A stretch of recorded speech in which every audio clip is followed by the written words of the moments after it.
with a new episode of the Design Comedy, the series by Indeho. Directly from the heart of Made in Italy design companies, with exclusive interviews with those who, day after day, lead these companies that go beyond the borders and achieve international allure. It will be an illuminating appointment, and to introduce you to today's guest, I'd like to show you a short video.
Let's welcome Stefano Bordone, President and CEO of Kundalini.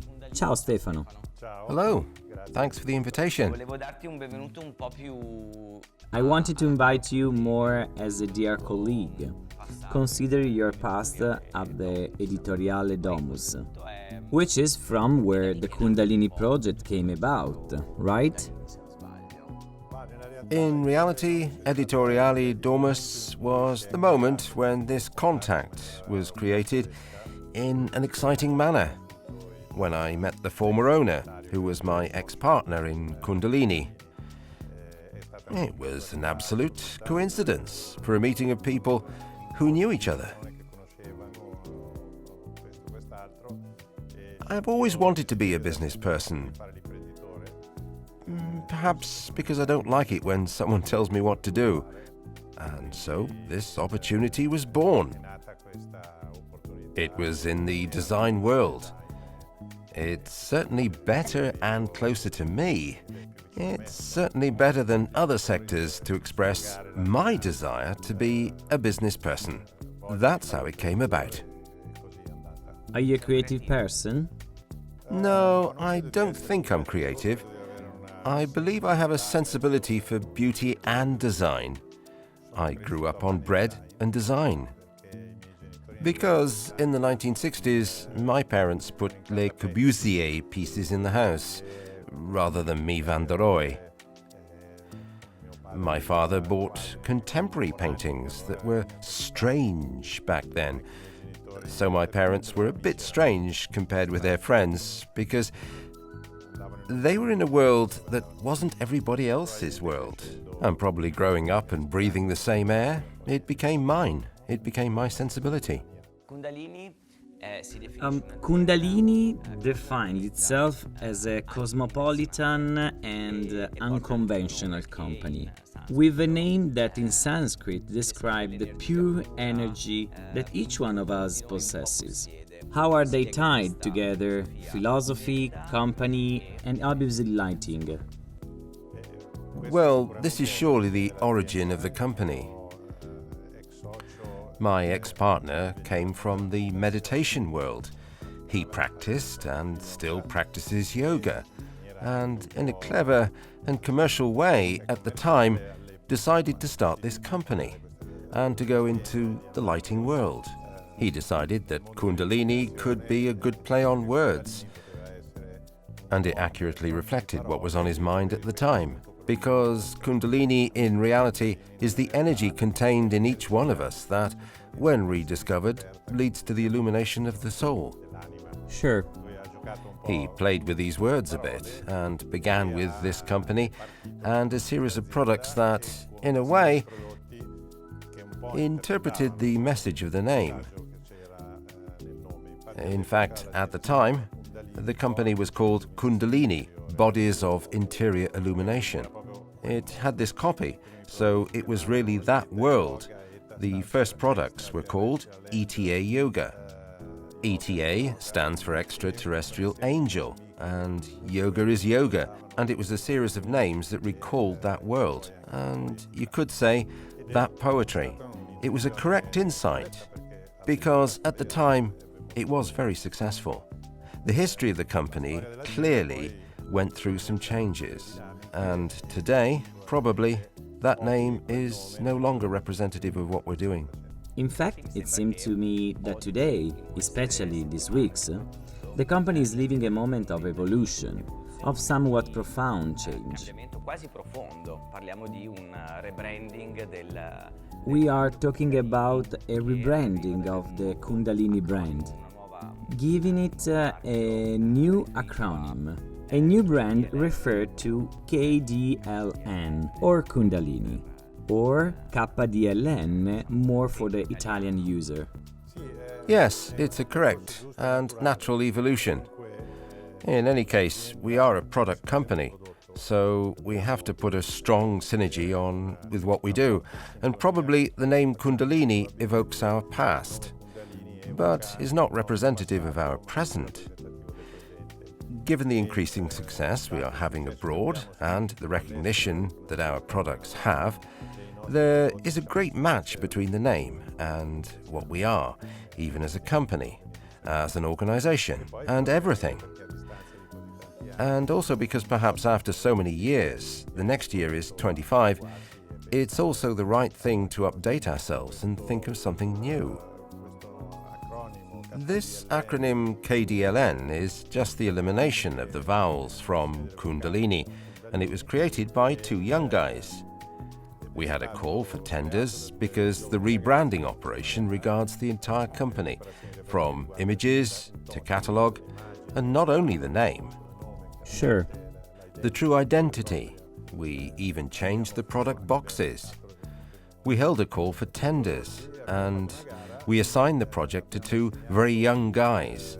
Also because I'm alternatively young, and it's right that someone younger can suggest what you should do, because they have a vision that's a bit different, and they can look ahead. American guys? No, they're very Italian. They're near us. The studio is in Milan. Nicola is Apulian, and his partner Sonia is from Lombardy. I think it started a few years ago. They're just about 35 years old. We put them in competition with two studios, let's say more senior, an American and an Italo-Japanese. Oh, so there was an American. Yes, there was an American. No, I asked it because of the KDLN acronym, which is also the airport code for Dillon, Montana. Ah, I didn't know that. So I imagined that. We'll put it in our next press release. I imagined it, I said, okay, this here is a true illumination, or better yet, perhaps a new runway to prepare a takeoff to stronger destinations. We'll take your word for it at this point, because this is beautiful. I just did a Google search, so very simple. Very interesting. They're called 2009, 2009, Because they were founded in 2009, and we get along very well. Because, in the end, when you entrust something so important to people, to third parties, you have to have a strong feeling, because you're betting on your company and its future. So it's essential to find that synergy and empathy with your interlocutor. Absolutely. Clearly, it's the fruit of a great exchange, of a great work. This yes, this no, redo this. And at the end, I'm quite satisfied with what they did. And they even beat a relative because the American was my relative. I didn't let this stop me. Hey, they say that for every light bulb that lights up, an idea comes. This is surely one of the first ideas of 2020, but I imagine that there are others. Well, we are. Ideas or novelties? Yes, no for sure. We are a somewhat atypical sector because a practically continuous creativity is asked of us. There is a very high consumption of products, and that's also a sign, isn't it? There are signs that pass by very quickly. So, we are obliged every year to produce something new. Creativity never takes a rest. This year, as we all know, the Salone del Mobile didn't take place, and there are no international events, unfortunately, for the reasons that we know, to make presentations. But despite this, we will put new things on the market. One is a prototype that we presented last year at Euroluce, and it is a suspension lamp called Vice Versa, designed by Noy du Chafour Laurence, a French designer who has already worked with us and done 2 other projects. And what I really loved and impressed me was that this lamp contains the possibility of putting a plant into it. So, it holds the plant within an environment. It's always closer to the concept of sustainability and connection with nature. Exactly. And in some way also with living better, no? Then the plants have an exchange with oxygen and carbon dioxide with the environment. And so it does this. But I liked the idea of bringing nature from outside to inside. So this year we present it. Last year we only showed it at Euroluce. Instead, this year it becomes a catalogue product. Then we do another derivation. That is, we extend the family of an existing product called Nami Wall, designed by Alberto Saggia and Valerio Semella, who aren't so young anymore because we have worked with them for a few years. Designers that we began working with some time ago. And it's a sconce. Very interesting, very transverse, very easy to use. And the surprise, also in terms of interlocutors, is a lamp for which we are still undecided about the name. Designed by Studio Storage's Associati, 3 Milan-based architects from 3 different cities. Anyway, they're based in Milan, and they're architects who often work in the fashion world. And this also has an influence. This discourse here, that design and fashion are coming increasingly closer, is also true. They are the creators of Ceresio 7 for the Milanese, a very beautiful building. And they work with D Squared in the fashion world. And they do many other things. But you still have to find the name, thought. For the lamp, yes. For the lamp, yes, in the sense that we're now thinking about calling it pod, because it's a large sconce, 1 meter and 50 centimeters. It can also be used as a suspension light. It has 2 important glass parts that can be seen as a pod, just like the name says. I don't know, we're still thinking about it. We still have a week to decide, because then we go to press with a catalogue. So, time's running out. I give you some suggestions eventually. Exactly. I'll write to you in case. I have here an apple. Oh, yes. Yes, I would like to ask you to put it on your head. No, I'm kidding. As long as you don't shoot me. No, exactly. It could be a remake of William Tell. No, this apple is famous, meaning like the cushy apple. I don't know if you have ever heard of it. Yes, in reality, in the common imagination, Kushi, because perhaps it's the lamp most seen. It's a table lamp, but it's not the best seller. And it has a little stem coming out, so it's easy to interpret it as an apple. In reality, Kushi in Japanese means skewer and comes from the suspended version. Yes, I remember. Because it has a glass with a stem that passes through it. In fact, the name comes a bit from this thing. Then clearly in the table version, this shape recalls an apple. And it was the beginning of the collaboration with Alberto Saggia and Valerio Semella, a collaboration that we're very satisfied with. And I believe that they are too. And Kushi has become the absolute bestseller, a lamp that identifies very well with what we're doing and what we want to do. Well, it also had a strong connection, a first language with respect to the company and the theme of sustainability. Yes, in some ways, yes. But I'm speaking very much from the aesthetic point of view because it approaches KDNL more closely and distances itself a bit from Kundalini. Well, yes, effectively, before when we were talking about the new rebranding, the product immediately popped into my mind because it becomes much more iconic, with a brand with a decisively more international allure. Let me tell you a story. When we were supposed to present it at Euroluce, I saw it hung there in the office, and a few days before Euroluce, I passed by it. I stopped, looked at it, and said, "Have I just made a huge mistake? I'm making a white glass sphere. Every lighting company from the most famous to the least famous has a white sphere in its catalogue, doesn't it? So why did we have to do one?"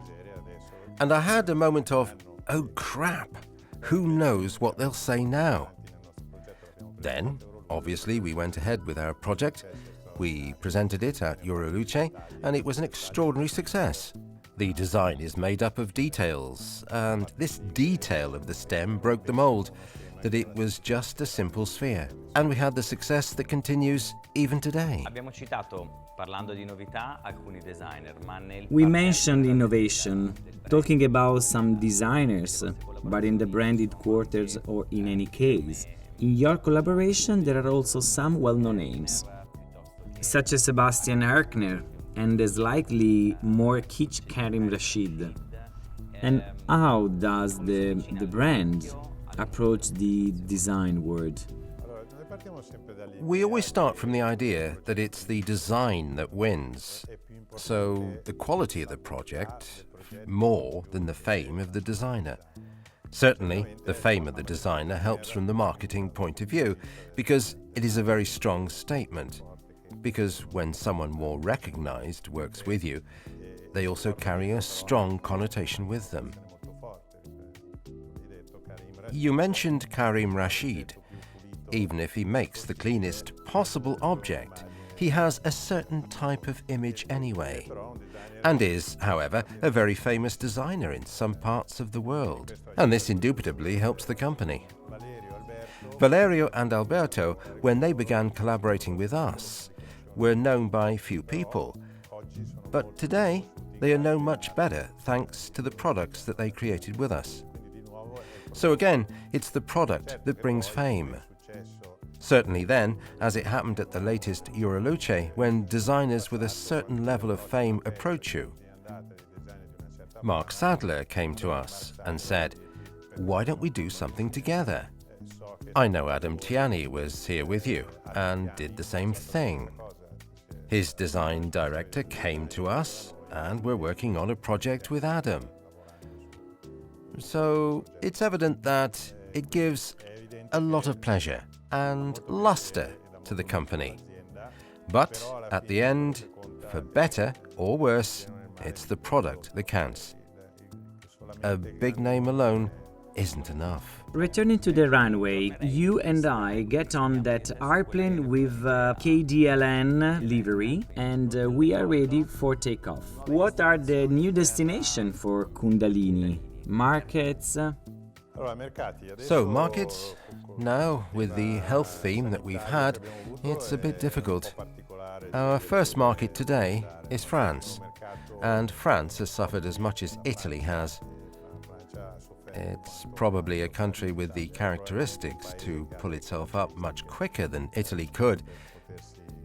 We're looking mainly at the United States. The United States is a very important market that we've never entered, as we should have, for a variety of reasons. There are barriers there, not associated with pricing, but with certifications, and it's a huge effort for a company to obtain a certification.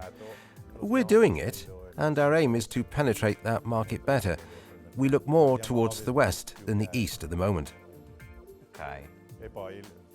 And then, of course, our market, as for everyone else, is Europe. Stefano, we are almost at the end of our nice chat. And as with other colleagues who have sat in the red chair, before concluding, we want to play a little game. A sort of question and answer. So, give me your sensations point blank. Ready? Ready. First question.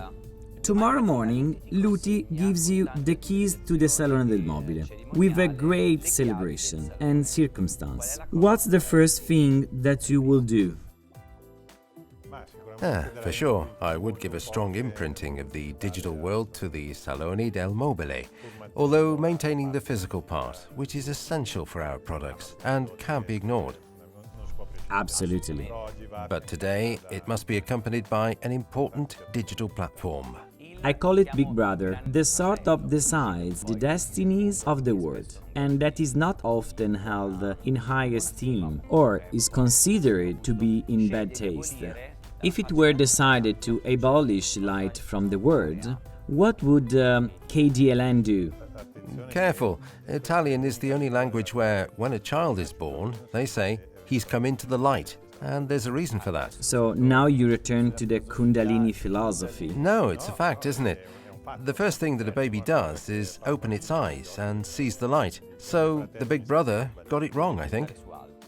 In 1987, just as you are resigning from Fininvest, from Confalonieri, Berlusconi invites you to give it all up and follow his project. What do you do? It didn't happen to me, so it's a bit difficult for me to say today what I would have done. At the time, it was a very interesting company with great potential, and I probably would have been attracted to understand what it would have offered me. Tonight, rather, you receive a phone call from Gregory David Roberts, the author of Shantaram, and he asks you in person to follow him to Africa. Except there are so many people making offers to you that you stop working. What do we tell the family? That I'm leaving for Africa. Immediately. Yes, I've already done it. In my past, I've already done something similar, abandoning the family with an aeroplane. I left Italy and did 15 days flying over Africa. And I simply told the family that I was simply going to fly over Africa for 15 days with a hero like that. I would have liked to live Shantaram.